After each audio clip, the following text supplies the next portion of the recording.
What's up, guys? Today we are going to be looking at Netflix Soundwave, one of my favorite Transformers characters of all time. So here we have Netflix Soundwave. This Soundwave, as far as the War for Cybertron Soundwaves go, is my favorite one because it is the Earth mode, not the weird Cybertronian barge, whatever it is, that he is normally in the War for Cybertron. So first, let's take a look at everything that he comes with. We'll take his accessories off. I'll show you everything. He comes with, just like the original Soundwave, two battery-shaped guns, here and here.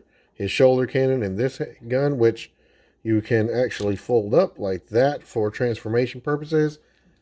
And he also comes with, in the Netflix pack, two cassettes, which store in his chest. He can only hold one at a time.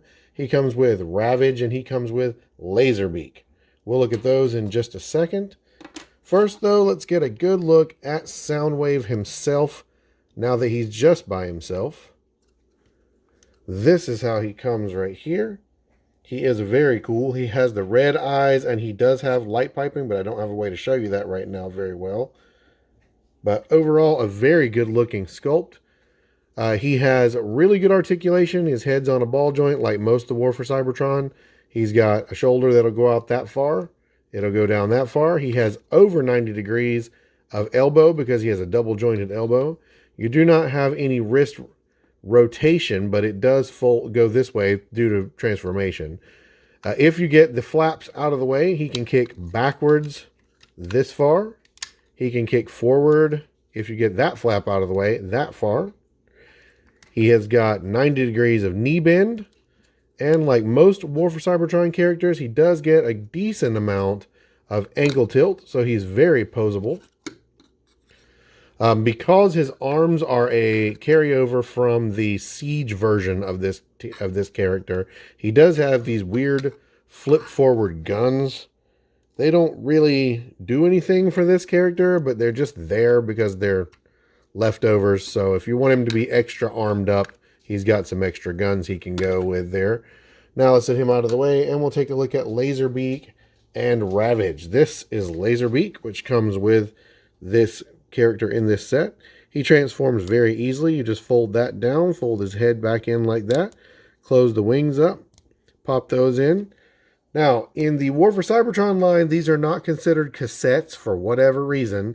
They are considered shields. So there is a little tab that's kind of hard to get out, but there's a little tab you pull up in the back, and you can actually mount these to him or to any other character if you want to do that. I don't particularly like that very much. I prefer the cassette thing, so I just store them just like they're intended right there in his chest. Here we have Ravage. Ravage is kind of a pain in the butt to transform. I will try to see if I can get through that pretty well this time. And he's not, as far as the cassette mode, the cassette bots go, I will say Ravage is not my favorite one. I actually really like the way they did Laserbeak in this line, but I'm not really fond of the Ravage. All right, that folds out like that. His head is then down in here.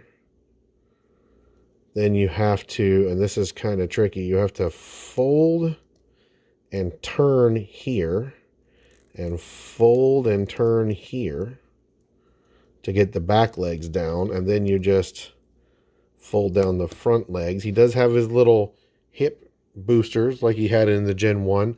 Doesn't really have a tail for whatever reason, but there he is in his cat mode. He's pretty cool. He also has that same shield function that the that Laserbeak has. Cool thing about this character is, because of the way his arm is, and he's got this one finger sticking out, you can kind of have him pushing his own button like this. Just a good posability thing. So let's get down to his transformation and see what he looks like. So we're going to pop the back open like that. We're going to put his head down, put that back up. That part is now done. We're going to rotate at the waist. We are going to fold in both of his hands. flip these back just like this. And if you have them rotated correctly, which I don't, but if you do, they will tab in together right here, just like that. Then you're going to take his feet. You're going to open them up. As you can see, I haven't transformed this character in a while. You're going to push his feet down, pull this open. It's going to go over top. Just like that. Then we're going to rotate his hips right here, and you're going to just fold this up and tab it in like that. Fold this side up, which that didn't quite rotate the right way. There we go. Yeah, it's a little finicky sometimes, but we're going to rotate this up. Tab this in as well. And there you have him in his cassette mode. Just stick him down right there. Then in the cassette mode, you can store his guns right here. I wish that it was like the Gen 1 character where he had the battery pack and everything here that the batteries go in. Unfortunately, that is not the case, but you can store it. So very cool looking right there. And now for some comparisons, let's compare him to Siege Optimus Prime, Siege Sound Blaster,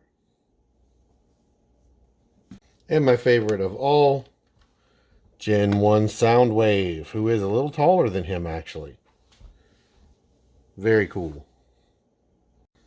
And there you have Voyager class Netflix Soundwave, one of my favorite War for Cybertron toys, I would say, overall. I definitely love this dude. Soundwave has always been one of my favorite characters, and this is, I think, one of the better versions of him that we've ever seen. So I'm done for this. Make sure you guys drop this a like if you like this review. Drop me a comment. Let me know what you thought of this character. And think about subscribing, as I hope to keep on making these videos and hope to have some people to watch them. So thank you for watching.